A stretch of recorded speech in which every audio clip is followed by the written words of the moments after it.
Hi, welcome to the director's cut of the hiking videos that I made this summer. I will be talking through some of the behind the scenes and other things that I didn't get to include in the video. Let's go. This is day 32, and this is the day that Slide gets sick. It is day 32 hiking the Continental Divide Trail and Great Divide Trail combined. We thought we'd try more of an alpine start today, but Slide woke up with some stomach issues, so we slept in until 5:30. We were putting on snowshoes by 7 a.m. We had a choice on the ridge walk, bushwhack a steep traverse in the snow-free south side, or navigate between the edges.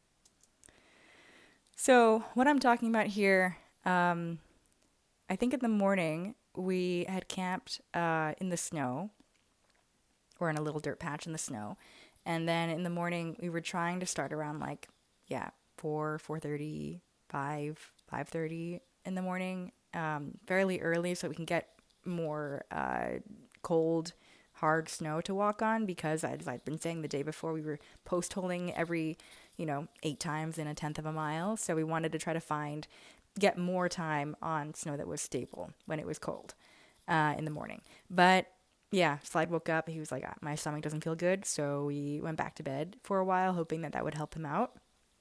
It did not. But, we still had to move. So we started hiking. And then at this point, what we're doing, you can see this cornice here along this edge. And this is obviously the north side, and the south side is dry, sunny, because the snow on that side is already melted. And so we didn't want to walk on the edge of the cornice, because if you do, you might risk destabilizing that and then you slide down. But we didn't want to walk on the too far on the north side, because then it's quite steep. But the south side is also very steep, and it's dirt, and then there's trees everywhere. So we ended up choosing the north side, but kind of a little bit off of the cornice.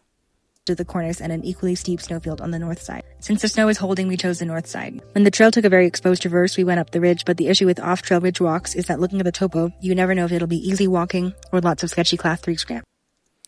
This is actually a really fun scramble. I loved this scramble here. And if you hear that little tweak in the audio there, I remember recording this audio in the hotel at Lake City, in the hotel room, and Slide was also in the hotel room, in the bathroom, I think. Oh, sorry. He was in the bathroom, and he was talking to his brother on the phone. And so, let me adjust this back a little bit. He was talking to his brother on the phone, so I didn't want to be in the room, because if I recorded my audio there, then I could hear his conversation in the audio. So I went out on the balcony to record my audio, but then there were so many cars driving back and forth that I had to keep stopping, and then sometimes I would say something, but there was wind or something else, and I just gave up and tried to rework the audio in post in the editing app, but sometimes it didn't fully isolate the voice properly. So that's why this audio was hard. And I was also behind at this point too, because I was very slow to make videos in Colorado, given that it was so difficult in the snow and physically taxing. And I was hiking with another person, so I wasn't silently during my break times editing video. I was talking. I didn't want to be rude. So so I got behind, and I just had to significantly reduce the quality of the video production in this period. We had the latter today.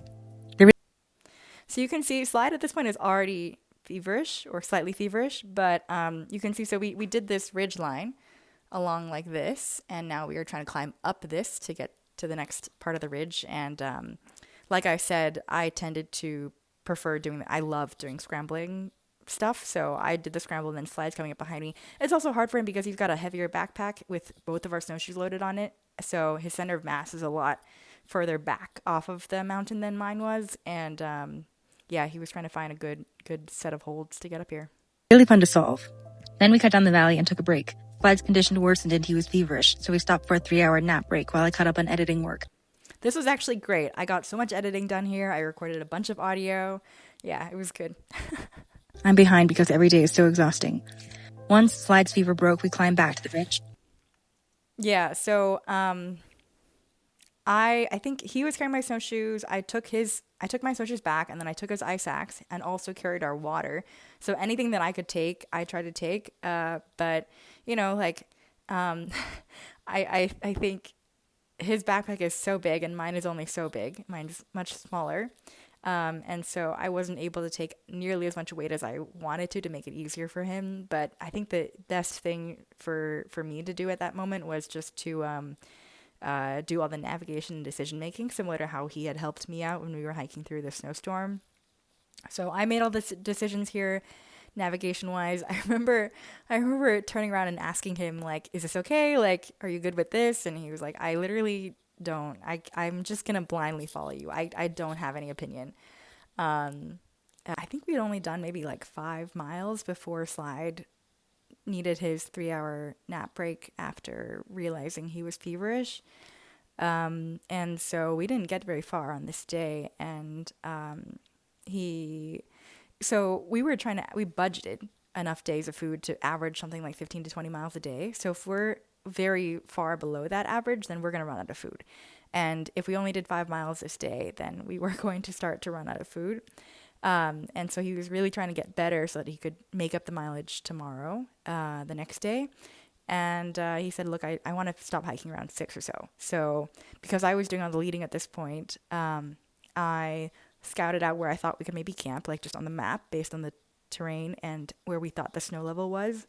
And I remember like asking him every couple of, not even that, we didn't even do that. Like every quarter mile, I would be like, do you think you can go another 100 feet? Like climb another 100 feet? Can you climb another 200 feet? Can you climb another 300 feet? Because I don't want to push him too far past his limits. But also I wanted to get as far as we could for the day and get as much of the climbing done for the day as we could. So this is pretty close to camp now at this point. It was my turn to lighten his load. I took back my snowshoes and carried his ice axe and water. That's actually where we camped exactly. Just on this dirt patch right there. And you can see, yeah, poor Slide. He was really not feeling well on this day. You can see the water that we got. I remember taking a lot more water because Slide was having diarrhea at this point, and needing to, you need to take a lot of fluids. So, yeah. Oh, man. Poor guy. We camped early at 6 p.m. to give him a good chance of recovery overnight. See you tomorrow. The other thing I remember about this day was Slide was so tired that night. And I remember he was normally like cooks his own food and then he goes to bed and watches an episode of The Simpsons in his sleeping bag. But on this day, he just was like lying there, didn't even start making his dinner. And I was like, you need to drink water. You need to eat something. I know you don't feel like eating. You have to eat something. And so finally I was like, look, if you're not going to make some food for yourself, let me make it for you because you need to eat something before you go to bed. So I ended up cooking on his stove, boiling some water, making his food. He touched only a little bit of it and then I ate the rest of it. I ate actually a lot of his food during this stretch because it helped reduce his weight and he didn't have an appetite.